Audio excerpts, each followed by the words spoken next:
أعوذ بالله من الشيطان الرجيم. بسم الله الرحمن الرحيم. الحمد لله الذي قصرت عن رؤيته أبصار الناظرين وعجزت عن عته أوهام الواصفين. الصلاة والسلام والتحية والإكرام على النبي المؤيد والرسول المسدد المصطفى الأمجد المحمود الأحمد سيدنا ونبينا وشفيع ذنوبنا وطبيب نفوسنا أبي القاسم محمد وعلى آله الطيبين الطاهرين المعصومين المنتجبين الهداة المهديين سيما بقية الله في العالمين. روحي وأرواح العالمين في مقدمه الفداء. أما بعد فقد قال الله سبحانه وتعالى في محكم الكتاب المبين. بسم الله الرحمن الرحيم.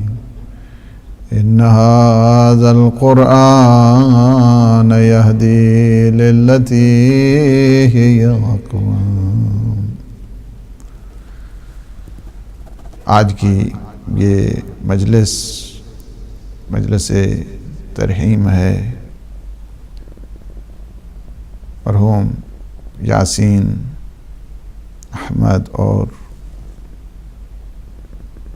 بہت ہی ہمارے ہدایت ٹی وی کے ان محبین میں سے تھے، اور منیر احمد مرحوم اور ان کے والدین، اللہ سبحانہ و تعالی انہیں جوار رحمت، جوار عصمت، جوار سید الشہداء میں جگہ عنایت فرمائے اور ان کے درجات کو بلند فرمائے.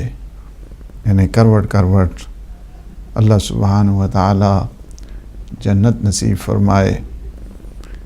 بہت بڑا یہ میسیج بھی ہے اور ایک بہت بڑا پیغام بھی ہے.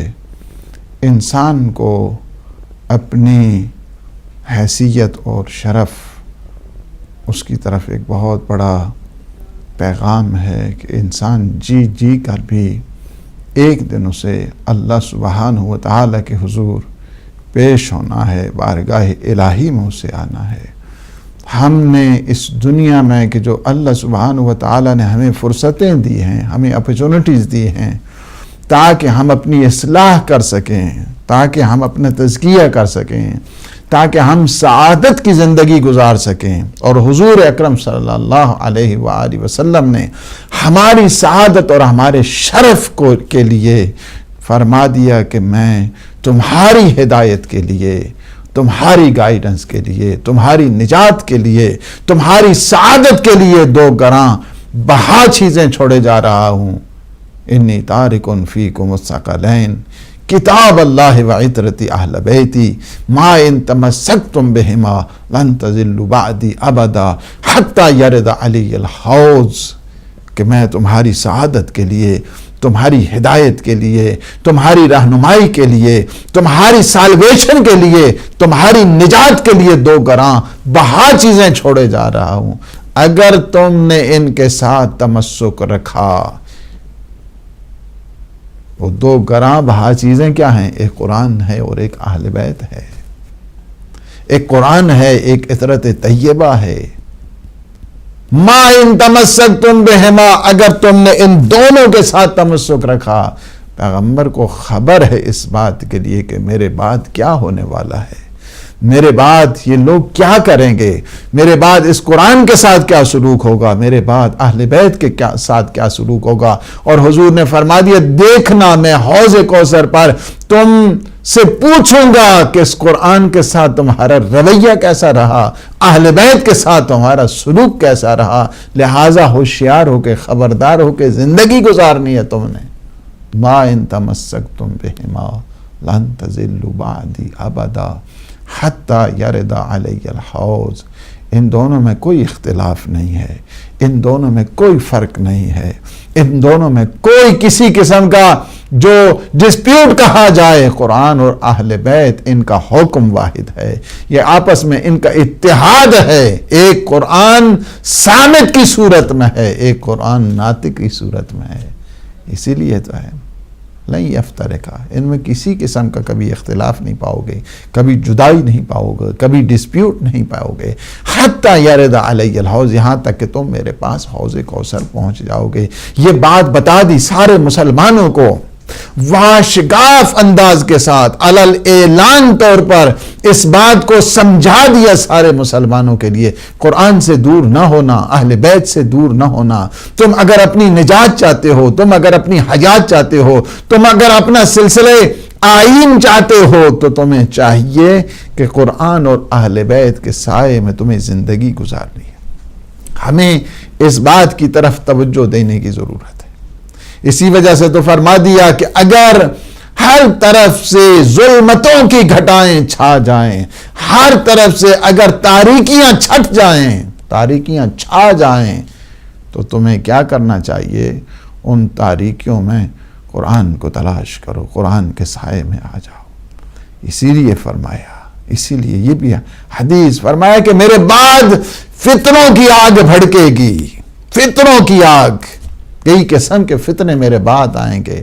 جہالت کا فتنہ آئے گا، تعصب کا فتنہ آئے گا، تشریق کا فتنہ آئے گا، تکفیر کا فتنہ آئے گا، یہ جو طالبان کے اسلام ہے اس کا فتنہ آئے گا، القاعدہ والے اسلام اس کا فتنہ آئے گا، یہ مختلف قسم کے جارحین کا فتنہ آئے گا، یہ مختلف قسم کے جو اس وقت دین سازی کر رہے ہیں ان کا فتنہ آئے گا۔ فتنوں کی آگ بھڑکے گی، ان فتنوں کی آگ میں فلزموا علی ابن ابی طالب، فتنوں کی آگ میں علی کے سائے میں آ جانا تمہیں فتنوں سے بچائے گا، تمہیں اختلاف سے بچائے گا، تمہیں کرائسس سے بچائے گا، تمہیں ہر قسم کی نابودی سے بچائے گا، ہر قسم کی ہلاکت سے تمہیں بچائے گا۔ تم نجات چاہتے ہو سائے علی میں آ جاؤ، حیات چاہتے ہو سائے علی میں آ جاؤ، زندگی چاہتے ہو سائے علی میں آ جاؤ۔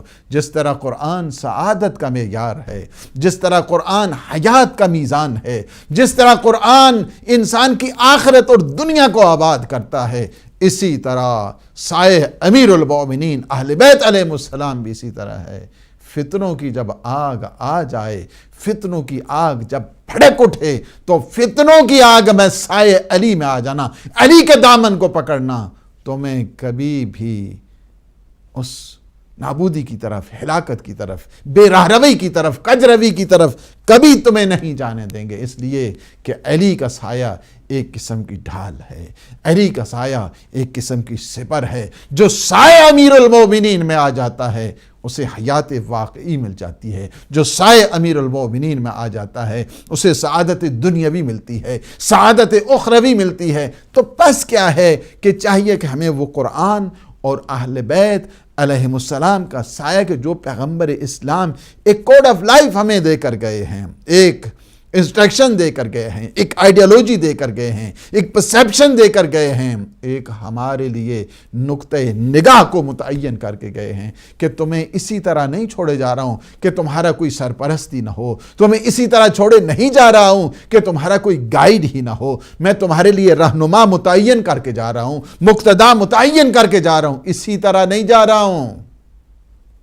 اور یہ سوچنا بھی غلط ہے، موہوم ہے کہ اگر کوئی یہ انسان سوچے کہ پیغمبر اسلام صلی اللہ علیہ وآلہ وسلم نعوذ باللہ اسی طرح چلے گئے ہیں اور اپنے بعد جو ہے نہ کوئی نائب مقرر کیا، نہ کوئی جانشین مقرر کیا، نہ کوئی وزیر معین کیا، نہ کوئی خلیفہ معین کیا، یہ بہت بڑی جو ہے اس کو کہا جائے جرم ہے یہ۔ That is a crime. اگر کوئی انسان کی یہ سوچ آ جائے جس میں کہ پیغمبر اپنے بعد کسی جانشین کو نہیں چھوڑ کر گئے، کسی وزیر کو نہیں چھوڑ کر گئے، اپنے بعد کسی ہادی کو نہیں چھوڑ کر گئے، اپنے بعد کسی مہدی کو چھوڑ کر نہیں گئے. پیغمبر اسلام صلی اللہ علیہ وآلہ وسلم نے اپنی وصیت میں یہ بات فرما دی، تمہاری ہدایت کے لیے، تمہاری گائیڈنس کے لیے، تمہاری رہنمائی کے لیے 2 عظیم خلیفے چھوڑ کر جا رہا ہوں، 2 عظیم امانتیں چھوڑ کر جا رہا ہوں. اگر تم نے ان کے ساتھ ایسوسیشن رکھی، ان کے ساتھ تمسک رکھا، میرے بعد ہرگز تم گمراہ نہیں ہوگے. تو یہاں تک یہ ہمیں اس وجہ سے کہ دشمن بھی انہی دونوں پہ کام کرے گا، قرآن پہ کام کرے گا تاکہ لوگوں کو قرآن سے دور کیا جائے، اہل بیت علیہ السلام سے، سیرت سے دور کیا جائے گا. دشمن بھی انہی 2 کے متعلق کام کرے گا، چونکہ پیغمبر اسلام صلی اللہ علیہ وآلہ وسلم نے حیات کا اور سعادت کا، حیات دنیاوی کا، حیات اخروی کا جو راز بتا دیا ہے، اور وہ راز کیا ہے؟ قرآن اور اہل بیت. ہمیں اس بات کی طرف سوچنے کی ضرورت ہے کہ قرآن ہم سے کیا چاہتا ہے، قرآن کا تقاضا ہم سے کیا ہے، اہل بیت علیہ السلام ہم سے کیا چاہتے ہیں، ان کی ڈیمانڈ کیا ہے، ان کا مطالبہ کیا ہے، ان کی سفارشات کیا ہیں، ان کا ایمفیسس کیا ہے، ان کی تاکیدات کیا ہیں، ہمارے لیے کیا کیا ذمہ داریاں چھوڑ کر گئے، ہمیں کیا کرنا چاہیے، قرآن سے متعلق ہمیں کیا کرنا چاہیے، اور کیا ہماری ذمہ داری متعین کر کے گئے ہیں ہمارے رہبران، ہمارے معصومین علیہ السلام. اس وجہ سے کہ قرآن سے دور ہمیشہ دین سے دور ہوا کرتا ہے، اہل بیت سے دور ہوا کرتا ہے، اہل بیت سے دور ہمیشہ قرآن سے دور ہوا کرتا ہے. اس لیے یہ ہم خود ہمارا فریضہ بنتا ہے، ہماری رسپانسبلٹی بنتی ہے، ہماری ذمہ داری بنتی ہے کہ ہمیں اس بات کی طرف متوجہ ہونا چاہیے کہ قرآن ہم سے کیا چاہتا ہے، ائمہ معصومین نے ہم سے کیا مطالبہ کیا ہے. معصومین علیہ السلام نے ہم سے ایک چیز ڈیمانڈ کی ہے کہ قرآن سے ہمیشہ محبت رکھنا، قرآن کا انس رکھنا، قرآن کا ذکر سمائے رکھنا، ذکر قرآن کرتے رہنا، اور ادھر سے یہ بھی کہ ذکر قرآن کے ساتھ ذکر اہل بیت بھی کرتے رہنا. جس طرح قرآن کی محبت کے لیے ہمیں تاکید کی گئی ہے، اسی طرح اہل بیت علیہ السلام کی محبت کو معیار زندگی قرار دیا گیا. قرآن کے ساتھ تم انس رکھو، اہل بیت کے ساتھ تم محبت کرو، مودت کا حکم دیا گیا ہے. قُلْ لَا أَسْأَلُكُمْ عَلَيْهِ أَجْرًا إِلَّا الْمَوَدَّةَ فِي الْقُرْبَى. ایک چیز یہ ہے کہ پہلی ہمیں اس بات کی طرف ہماری نگاہ ہونی چاہیے کہ قرآن کس انداز کے ساتھ ہماری سیادت کر رہا ہے، ہماری سعادت کا ذمہ دار ہے. اہل بیت ہماری سیادت اور ہماری سعادت کے ذمہ دار ہے. پہلی چیز جو قرآن سے متعلق بڑے سادہ الفاظ کے ساتھ اگر کہا جائے تو یہ کہا جائے کہ قرآن کے سلسلے میں سب سے پہلے ہمیں اس بات کی طرف دیکھنا چاہیے کہ قرآن ہماری زندگی کا عنوان قرار پائے، ہماری حیات کا ایک عنوان قرار پائے.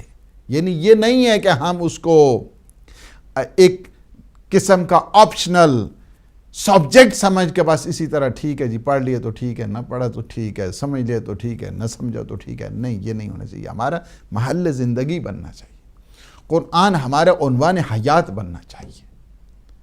ایک مومن کا، ایک مسلمان کا زندگی کا جو دیباچہ ہے، زندگی کا جو عنوان ہے اور زندگی کا مقدمہ قرآن ہونا چاہیے. اس کا انٹروڈکشن، اس کا آئی ڈی قرآن ہونا چاہیے، اس کا شناسنامہ قرآن ہونا چاہیے، اس کی شناخت قرآن ہونی چاہیے، اس کا محل اور اس کا عنوان زندگی قرآن ہونا چاہیے. اسی وجہ سے دوسری طرف کیا فرمایا؟ فرمایا کہ عنوان صحیفۃ المؤمن حب علی ابن ابی طالب. ایک مومن کے نام اعمال کا جو عنوان ہے، اس عنوان کیا ہوتا ہے؟ محبت علی ابن ابی طالب، محبت قرآن، محبت علی ابن ابی طالب. معصومین علیہ السلام نے کہا کہ کیا ہمیشہ محبت کرو قرآن کے ساتھ. قرآن کے ساتھ تمہارا انس ہونا چاہیے، چونکہ انس جب ہوگا محبت ہوگی، پھر جائے گا اس کے ذکر کی طرف، پھر جائے گا اس کے فکر کی طرف۔ چونکہ سب سے پہلے جو چیز ہمیں سکھائی ہے وہ یہی ہے۔ کیوں بتایا گیا حل الدین الا الحب، کہ جب امام محمد باقر علیہ السلام سے پوچھا گیا مد دین یا ابن رسول اللہ، فرزند رسول اتنا بتا دیجئے، what religion is، religion کیا ہے، دین کیا ہے، مد دین۔ فرمایا حل الدین الا الحب، کہ کیا محبت کے سوا بھی کوئی دین ہوا کرتا ہے؟ چونکہ محبت کیا کرتی ہے، انسان ایک انیشیٹو لیا کرتی ہے۔ محبت کیا کرتی ہے، اقدام لیتی ہے۔ کس کی طرف؟ محبت جاتی ہے اطاعت کی طرف، محبت جاتی ہے پیروی کی طرف، محبت جاتی ہے ذکر کی طرف، محبت جاتی ہے فکر کی طرف۔ اس لیے کیا چیز بتا دیے کہ سب سے پہلے تمہیں کیا کرنا چاہیے کہ تمہیں قرآن سے محبت ہونی چاہیے، قرآن تمہارے سرمایہ زندگی بنے، قرآن تمہارا عنوان زندگی قرار پائے۔ ہر گھر میں، ہر مسلمان کے گھر میں قرآن ہونا چاہیے۔ یہ معصومین علیہ السلام نے تاکید کی ہے۔ تم پڑھ سکتے ہو، نہیں پڑھ سکتے ہو، تمہاری زبان انگلش ہے، اردو ہے، پنجابی ہے، فارسی ہے، عربی ہے، جس زبان میں بھی، چائنیز میں ہو، جیپنیز میں ہو، جس زبان میں بھی ہو، تمہارے گھر میں نسخہ قرآن موجود ہونا چاہیے۔ اس وجہ سے کہ قرآن کا وجود مبارک برکت ہے اس گھر کے لیے۔ اس لیے معصومین علیہ السلام نے سب سے پہلی جو سفارش کی ہے اپنے اہل اسلام سے، اہل دین سے، اہل تدین سے، اہل شریعت سے، مومنین سے، سب سے پہلی جو سفارش ہے معصومین اور پیغمبر اسلام صلی اللہ علیہ وآلہ وسلم کی طرف سے، وہ یہ ہے کہ تمہارے گھر میں قرآن ہونا چاہیے۔ اس وجہ سے اگر تم نہیں پڑھ سکتے، تمہارے بچے کل دیکھیں گے کہ یہ گھر وہ ہے کہ جو قرآن کے ساتھ منسلک ہے۔ یہ مسلمان کا گھر ہے، مسلمان کے گھر میں قرآن نہیں، کس قسم کی تمہارے اسلام ہے؟ اسی لیے امام محمد باقر علیہ السلام کا جو فرمان ہے بہت خوبصورت فرماتے ہیں، یعنی یہ ہے کہ ایک خود قرآن کا وجوب، انہو لیعجبنی ان یکون فی البیت مصحف یطرد اللہ عز وجل بہ شیطان۔ فرماتے ہیں کہ کتنا اچھا ہے کہ ایک گھر میں قرآن پڑھا ہو، اللہ سبحانہ وتعالی اس قرآن کی برکت کے تحت شیطانوں کو وہاں سے دور بھگاتا ہے۔ یعنی جس گھر میں قرآن ہوا کرتا ہے اس گھر میں شیاطین نہیں آیا کرتے ہیں۔ اس گھر میں یہ جو جن ہیں، من ہیں، جنتر ہے، منتر ہے، یہ مختلف قسم کی موہومات ہیں، تخیلات ہیں، اس قسم میں نہیں۔ تم گھر میں قرآن رکھو۔ گھر میں تم جب قرآن رکھو گے، یہ معصوم کا فرمان ہے۔ معصوم فرماتے ہیں کہ مجھے بہت اچھا لگتا ہے کہ کسی گھر میں قرآن ہو، اس وجہ سے کہ قرآن کی وجود سے، بابرکت سے اللہ سبحانہ وتعالی ان شیاطین کو، کہ خواہ وہ شیاطین جن ہیں یا انس ہیں، کہ جس طرح آپ سورہ ناس میں بھی پڑھتے ہیں، بسم اللہ الرحمن الرحیم، قل اعوذ برب الناس ملک الناس الہ الناس من شر الوسواس الخناس الذی یوسوس فی صدور الناس من الجنۃ والناس۔ یعنی اگر کوئی چاہتا ہے کہ ان جتنے بھی نیگیٹو فورسز ہیں اس سے بچنے کا ایک راز کیا ہے، قرآن ہے۔ اور جس گھر میں اہل بیت کے تذکرے ہوں، جس گھر میں قرآن کا تذکرہ ہو، جس گھر میں قرآن کی تلاوت ہو، تو وہاں پہ یہ کیسے آ سکتا ہے کہ یہ جن آ گیا، یہ شیطان آ گئے، یہ نیگیٹو فورسز آ گئی؟ معصومین علیہ السلام نے یہ بتا دیا ہے، اور وہ یہ بات سمجھا دی، ہمیں ذہن نشین کرا دی کہ تم نے کیا کرنا ہے سب سے پہلے۔ اس وجہ سے کہ جب تمہارے گھر میں قرآن ہوگا، محبت قرآن تمہارے دل میں چھلک اٹھے گی۔ سب سے پہلی جو ذمہ داری ہمیں قرآن کے سلسلے میں بتائی گئی ہے، اور یہ ہے دوسری بات قرآن کے سلسلے میں جو ہماری ذمہ داری، پہلی ذمہ داری یہ ہے کہ محبت کریں، گھر میں رکھیں قرآن کو۔ دوسری ہماری ذمہ داری یہ ہے کہ قرآن کا احترام کریں، رسپیکٹ کریں، قرآن کی آنر کریں، قرآن کی بے احترامی نہیں کریں، نہ کریں۔ اس وجہ سے کہ یہ فرمایا کہ من وقر القرآن فقد وقر اللہ، جس نے قرآن کی توقیر کی، جس نے قرآن کا احترام کیا، جس نے قرآن کا اکرام اور احترام کیا ہے، تو اس نے کیا ہے؟ اللہ سبحانہ و تعالی کی تعظیم اور تکریم کی ہے۔ یعنی دوسری جو ہماری ذمہ داری معصومین علیہ السلام نے ہمارے لیے قرآن کے سلسلے میں بتا دی ہے، یعنی یہ بات ہے کہ قرآن اور اہل بیت ایک ہی ہیں، ایک ہی سایہ ہے، ایک ہی جلوہ ہے، ایک ہی منظر ہے، ایک ہی شمع ہے، ایک ہی نشانی ہے، دونوں کا رستہ ایک ہے، دونوں کی نگاہ ایک ہے، دونوں کا طریقہ ایک ہے، دونوں کا سلیقہ ایک ہے۔ یہ نہیں کیا مطلب کہ یہ جو بتا دیے کہ تمہارے گھر میں قرآن ہونا چاہیے، تو کیا مطلب ہے تمہارے گھر میں ذکر اہل بیت بھی ہونا چاہیے۔ زینوا مجالسکم بذکر علی ابن ابی طالب لأن ذکرہ ذکری وذکری ذکر اللہ وذکر اللہ عبادہ۔ اپنے مجالس اور محافل کو میرے بھائی علی ولی کے ذکر سے سجایا کرو، چونکہ ان کا ذکر میرا ذکر ہے، میرا ذکر اللہ کا ذکر ہے، اور اللہ کا ذکر عبادت ہے۔ آپ کو اللہ نے کتنی خوش قسمتی دی ہے، کتنی سعادت دی ہے کہ ہدایت ٹی وی کے ذریعے پورے گھر میں ایک قسم کا حسینیہ ہے، ذکر اہل بیت ہو رہا ہے، قرآن کی تعلیمات ہو رہی ہیں، قرآن کی ٹیچنگز ہو رہی ہیں۔ اور یہاں پہ دوسری جو ذمہ داری بتائی گئی ہے وہ یہ ہے کہ قرآن کی توقیر کا خیال کریں، قرآن کی تعظیم اور قرآن کی تکریم کریں۔ من وقر القرآن فقد وقر اللہ، جس نے قرآن کا احترام کیا ہے اس نے اللہ کا اکرام کیا ہے۔ تو قرآن کی بے احترامی کیا ہے؟ اللہ کی بے احترامی۔ قرآن کی اہانت کرنے والا اصل میں وہ اہانت الہی کا مرتکب اور مجرم بنا کرتا ہے۔ اس وجہ سے اس بات کی طرف نشاندہی کی گئی ہے کہ قرآن کا ہمیشہ احترام کریں، اور دوسری طرف یہ ساتھ بتانے کے لیے کہ جس طرح قرآن کا تم نے احترام کرنا ہے، اسی طرح تم نے اہل بیت کا بھی احترام کرنا ہے۔ اہل بیت کی بھی بے احترامی نہیں کرنی ہے، اہل بیت کی نعوذ باللہ اہانت نہیں کرنی ہے، ان کی جسارت نہیں کرنی ہے۔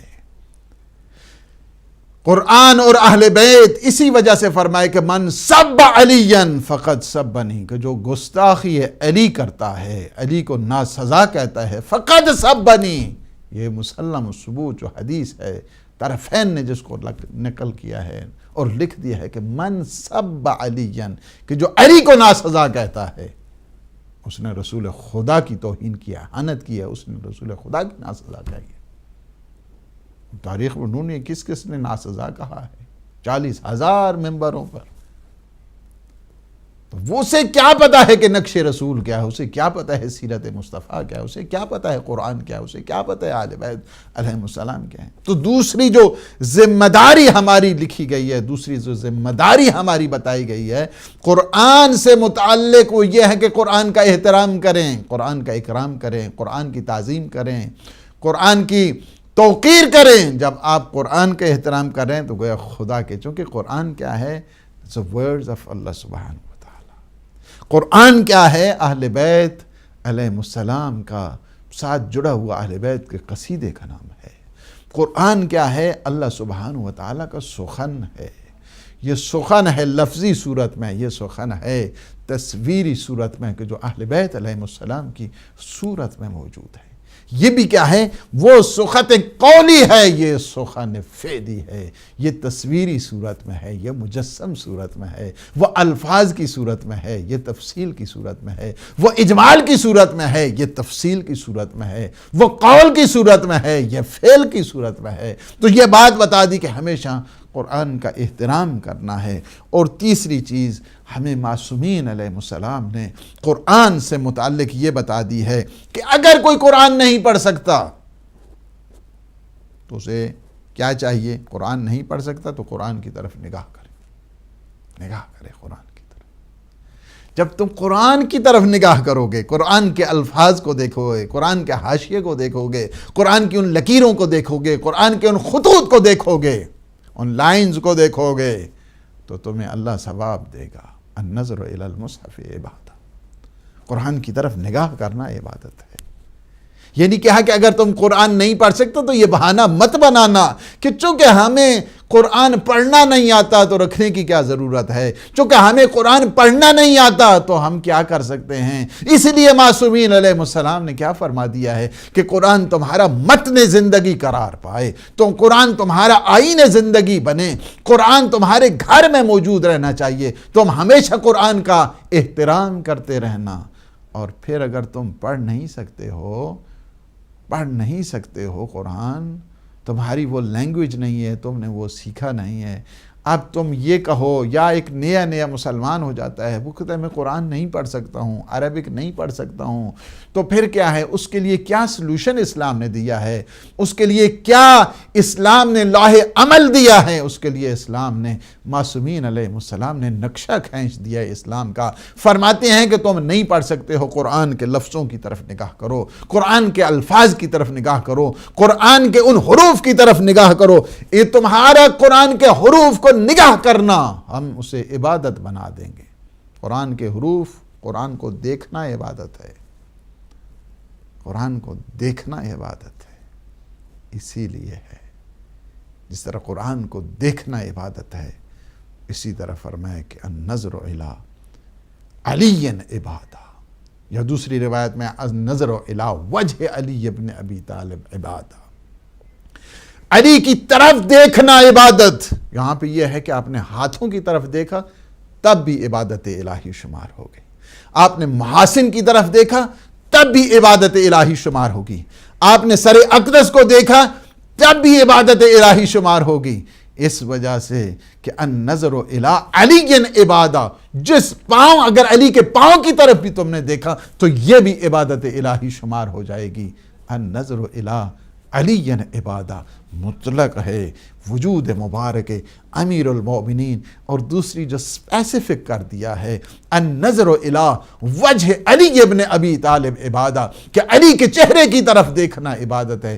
اسی لیے ہے روایت میں صحابہ میں موجود ہے، اور محدثین نے بھی طرفین نے اس کو نقل کر دیا ہے کہ ایک دفعہ حضرت ابوبکر خلیفہ اول باتیں کر رہے تھے، اور حضرت ام المومنین حضرت عائشہ سے، لیکن ان کی نگاہ کس کی طرف تھی؟ نگاہ چہرے علی کی طرف تھی۔ ایک دفعہ بیٹی نے پوچھا باپ سے کہ بابا آپ باتیں تو مجھ سے کر رہے ہیں لیکن چہرے علی کی طرف کیسے؟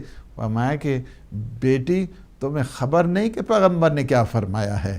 پیغمبر نے فرمایا النظر الی، میں باتیں آپ سے ضرور کر رہا ہوں لیکن کیا ہے؟ النظر الی وجہ علی ابن ابی طالب عبادہ، علی کے چہرے کی طرف دیکھنا عبادت ہے، تاکہ آپ سے باتیں بھی ہو جائیں اور عبادت میں بھی شامل ہو جاؤں۔ یہ روایت خود کہ میں کیا ہے کہ حضور فرماتے ہیں النظر الی علی عبادہ، النظر الی وجہ علی ابن ابی طالب عبادہ، علی کے چہرے کی طرف دیکھنا عبادت۔ اسی قرآن النظر الی المصحف عبادہ، مصحف کی طرف دیکھنا، قرآن مجید کی طرف دیکھنا، اس کے الفاظ کی طرف دیکھنا۔ اب ویسے بھی النظر الی مصحف عبادہ، اگر پوری اس کو انالیسز میں چلے جائیں، قرآن کی طرف نگاہ کرنا عبادت ہے، قرآن کے حروف کو دیکھنا عبادت ہے، قرآن کے ان الفاظ کو دیکھنا عبادت ہے، قرآن کے اس حاشیے کو دیکھنا عبادت ہے۔ تو یہ ہماری تیسری ذمہ داری معصومین علیہ السلام نے بتا دی ہے، اور ہماری چوتھی ذمہ داری اور ہمارا چوتھا جو فریضہ بنتا ہے، ہماری رسپانسبلٹی بنتی ہے، ایک آدمی اب دیکھ نہیں رہا ہے اور کیا اسے اور کیا کرنا چاہیے؟ یعنی یہ ساری قرآن ہمارا متن زندگی قرار پائے، قرآن ہمارا آئین زندگی قرار پائے، قرآن ہمارا محل زندگی قرار پائے، قرآن سے ہماری محبت ہونی چاہیے۔ دوسری بات یہ قرآن کا احترام کریں۔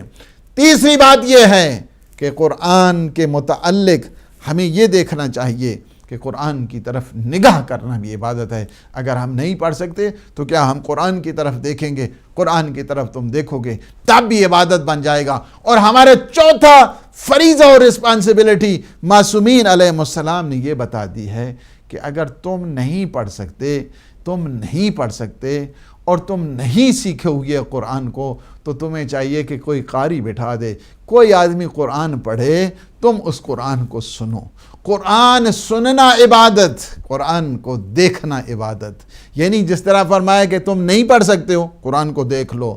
اب تمہارے سامنے کوئی قرآن پڑھتا ہے، قرآن کو سنو۔ قرآن کا سننا بھی عبادت ہے۔ جس طرح قرآن کا دیکھنا عبادت ہے، اسی طرح قرآن کا سننا عبادت ہے۔ کیوں اتنی روایات آپ اگر دیکھ رہے ہیں کہ اگر کوئی اہل بیت کا ذکر کرتا ہے، اگر کوئی اہل بیت علیہ السلام کا بیان کرتا ہے، اللہ سبحانہ و تعالی اسے اتنا اجر دیا کرتا ہے۔ کیوں یہ سارا ہے کہ اگر تم سنو گے، کیوں فرمایا گیا روایات میں، فرماتے ہیں میرے آقا رسول کہ اگر اہل بیت علیہ السلام کی باتوں کو کوئی سنتا ہے، اللہ اس کان کے گناہوں کو مٹا دیتا ہے۔ جو سنتا ہے فضائل اہل بیت علیہ السلام، جس زبان سے یہ فضائل جاری ہوتے ہیں، اللہ اس زبان کے گناہوں کو مٹا دیتا ہے۔ جس کان سے یہ فضائل سنے جاتے ہیں، اللہ اس کان کے گناہوں کو مٹا دیا کرتا ہے۔ اور جس جگہ اور جس کاغذ پر فضائل اہل بیت لکھے جاتے ہیں، جب تک وہ کاغذ موجود رہتا ہے، اس دن سے لے کر جب تک وہ کاغذ موجود ہے، فرشتوں کا ایک پورے کا پورا گروہ ہے کہ جو اس کے لیے استغفار اور دعائیں کرتے رہتے ہیں۔ اور جس طرح قرآن ہے، قرآن کو دیکھنا عبادت، قرآن کا سننا عبادت ہے۔ قرآن کو سنو۔ اسی وجہ سے اللہ سبحانہ و تعالی نے بھی بتا دیا کہ فَاسْتَمِعُوا لَهُ، کہ جب قرآن کی تلاوت ہو رہی ہو تو تمہیں کیا غور سے سنو تاکہ اللہ تم پہ اپنا رحم کرے۔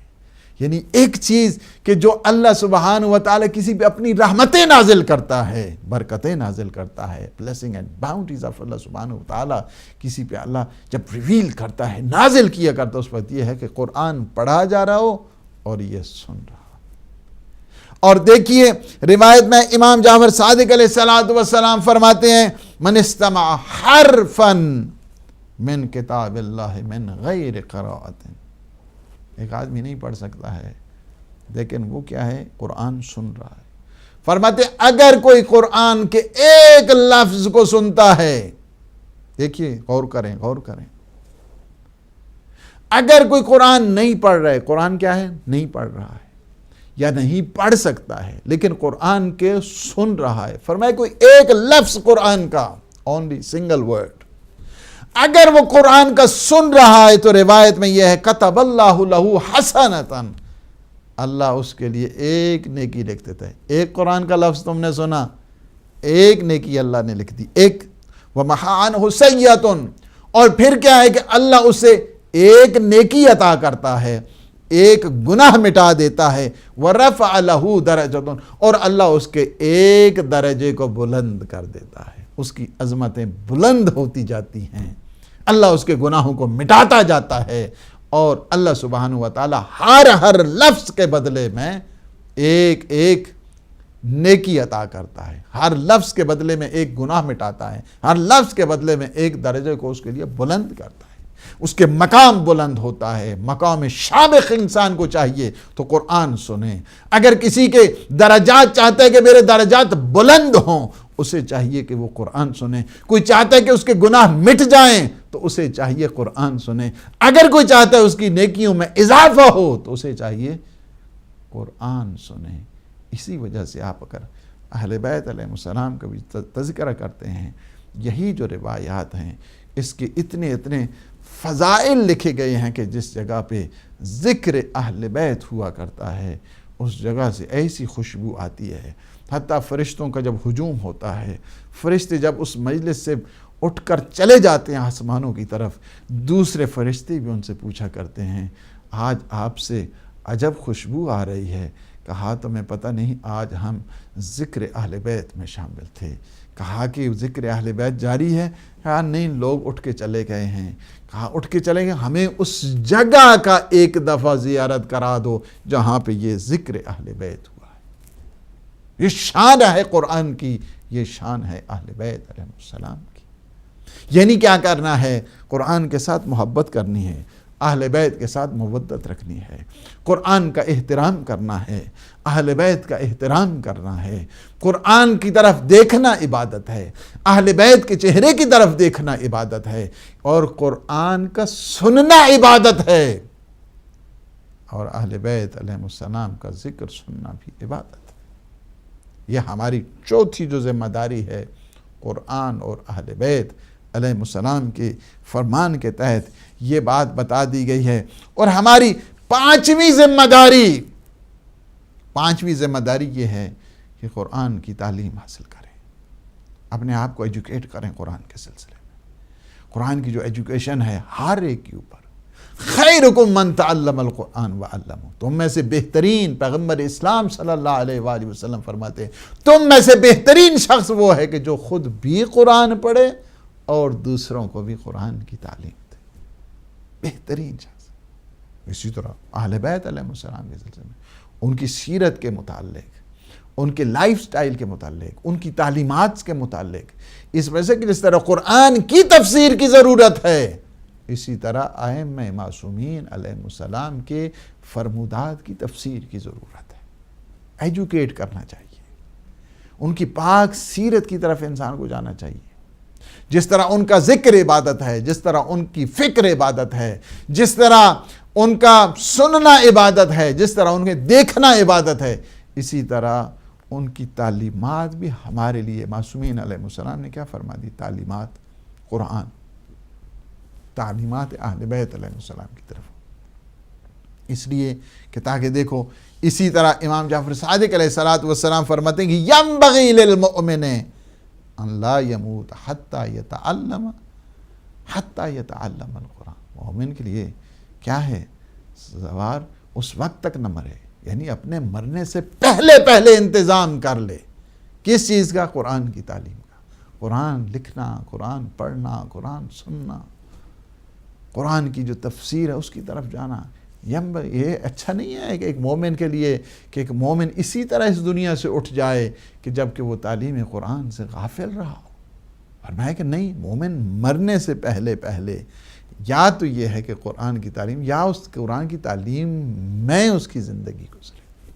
معصومین علیہ السلام نے جو انسٹرکشنز دی ہیں، تعلیمات دی ہیں، ٹیچنگز دی ہیں، قرآن سے متعلق ہماری جو ذمہ داریاں ہیں انہیں بتانے کے لیے، تو کیا ہے کہ کوئی آدمی یہ نہیں کہہ سکتا ہے کہ ہماری چونکہ زبان دوسری ہے۔ نہیں، اگر کوئی آدمی کہے کہ نہیں، چونکہ ہماری زبان پنجابی ہے، ہماری زبان اردو ہے، ہم فارسی بولتے ہیں، ہم انگلش بولتے ہیں، ہماری تو یہ زبان نہیں ہے، ہم چائنیز ہے، جیپنیز ہے، پتہ نہیں ہندی ہے، اور کیا کیا جو ہے وہ زبانیں اس وقت ہیں، ہزاروں کی تعداد میں اس وقت جو ہیں زبانیں آ چکی ہیں، لہٰذا ہماری تو زبان ہی عربی نہیں ہے تو ہم کیسے؟ نہیں، قرآن نے اگر جو ہے چاہتے ہو کہ تم سیرت معصومین علیہ السلام، یہ منطق غلط ہے، یہ آئیڈیالوجی غلط ہے کہ اگر کوئی کہے، یہ پرسیپشن غلط ہے، کوئی کہے کہ نہیں ہمیں تو ہماری تو زبان ہی نہیں ہے تو ہم کیسے قرآن جو پڑھ سکتے ہیں۔ آپ کوشش کریں،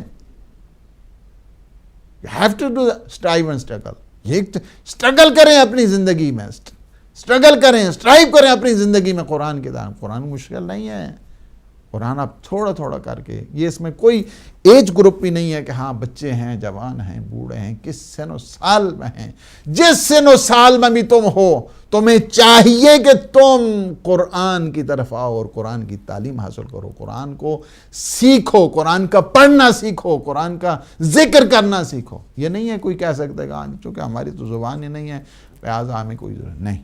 یہ منطق تعلیمات اہل بیت علیہ السلام کے خلاف ہے، یہ کبھی انسان نہ سوچے۔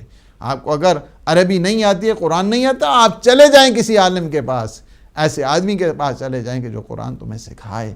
لہٰذا یہ کوئی آرگومنٹ نہیں ہے اور یہ کوئی بہانہ نہیں ہے کہ ہمیں چونکہ ہماری تو زبان ہی نہیں ہے لہٰذا ہم کیسے سیکھ سکتے ہیں۔ آپ جائیں، آپ سیکھیں، جس طرح باقی آپ زبانیں سیکھ سکتے ہیں، آپ قرآن کی زبان بھی سیکھیں۔ یہ اہل جنت کی زبان ہے، یہ برزخ والوں کی زبان ہے۔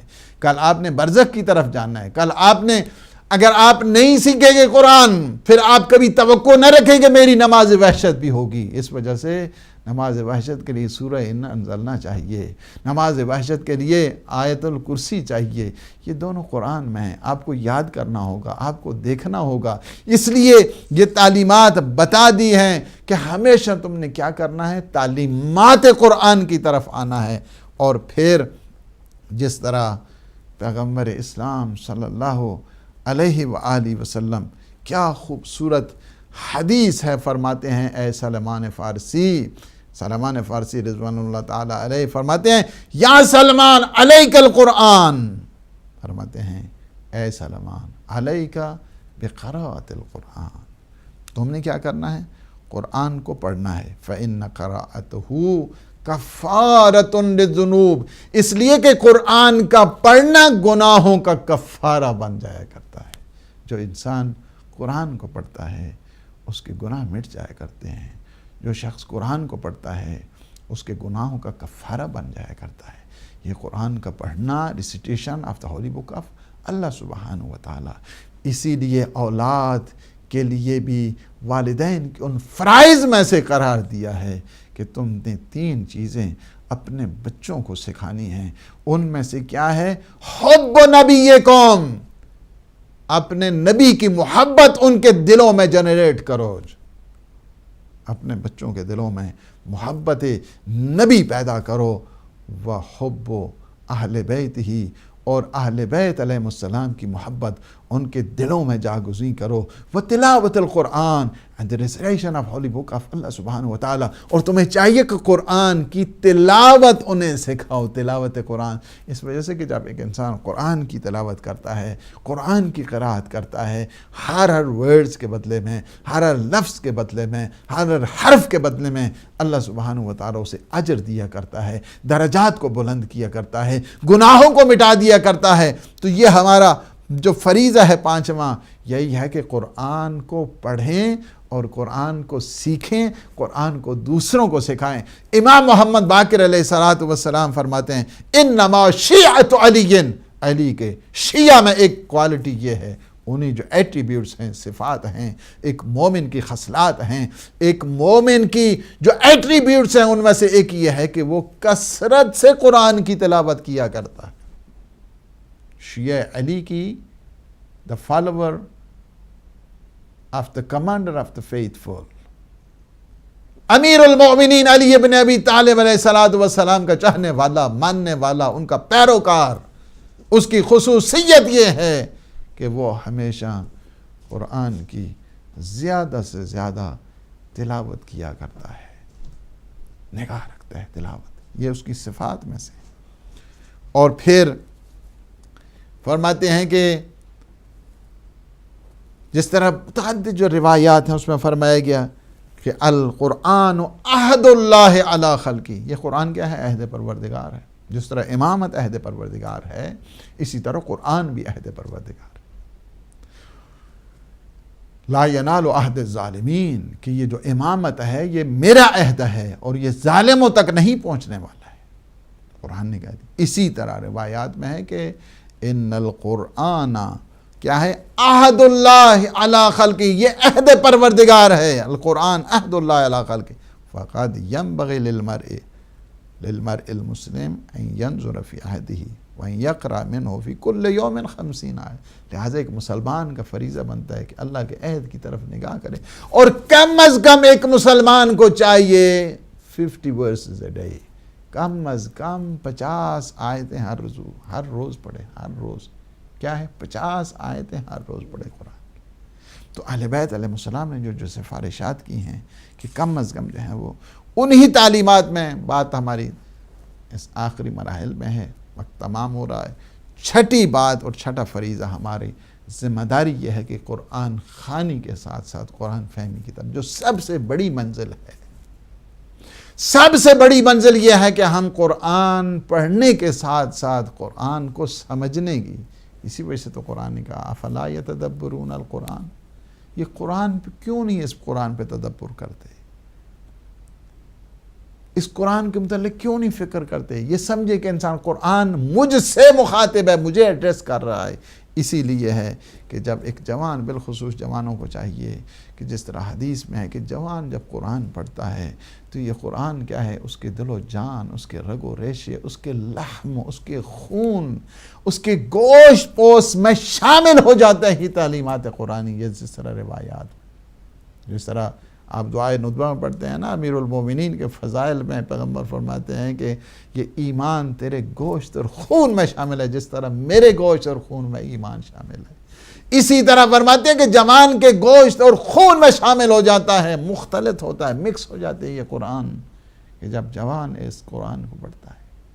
کیا کیا ذمہ داریاں قرآن سے متعلق ہمیں بتائی گئی کہ قرآن کی طرف تم نے نگاہ کرنا ہے، قرآن کی تعلیمات کو تم نے دیکھنا ہے، قرآن کی تم نے بے احترامی نہیں کرنی ہے قرآن کو۔ لیکن کیا کیا جائے، اگر آپ تاریخ پہ دیکھیں تو کیا عجب کیا گیا، ایک طرف قرآن کو نیزوں پہ اٹھایا گیا، دوسری طرف اہل بیت کے سروں کو نیزوں پہ اٹھایا گیا، ایک طرف قرآن کو آگ لگائی گئی، دوسری طرف اہل بیت کے گھروں کو، اہل بیت کے خیموں کو آگ لگا دی۔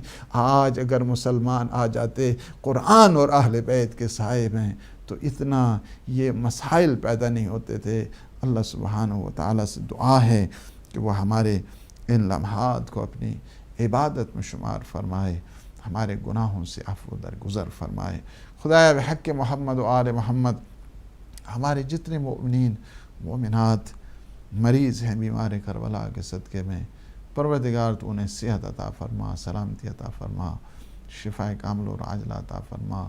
ہم سب کے مرحومین کو، بالخصوص ہمارے بڑے محترم کل یاسین اور منیر احمد اور ان کے والدین، ان کے جتنے مرحومین ہیں، ہمارے آنٹی یاسین، پروردگار ان کے مرحومین کو جوار رحمت، جوار معصومین میں جگہ عنایت فرما، اور ان کے جملہ گناہان صغیرہ کبیرہ کو پروردگار تو معاف فرما، انہیں اعلی علیین میں جگہ عنایت فرما، کروٹ کروٹ انہیں جنت نصیب فرما، اور ان کی فیملی کو پروردگار اپنے حفظ اور امان میں رکھ، انہیں رزق، ان کے رزق میں، روزی میں اضافہ فرما، انہیں آفات بلیات سے محفوظ فرما۔ خدایا بحق محمد و آل محمد، ہمارے مولا اور آقا امام زمان قطب عالم امکان کے ظہور پر نور میں تعجیل فرما۔ اللہم عجل لولیک الفرج، اللہم صلی علی محمد و آل محمد وعجل فرج۔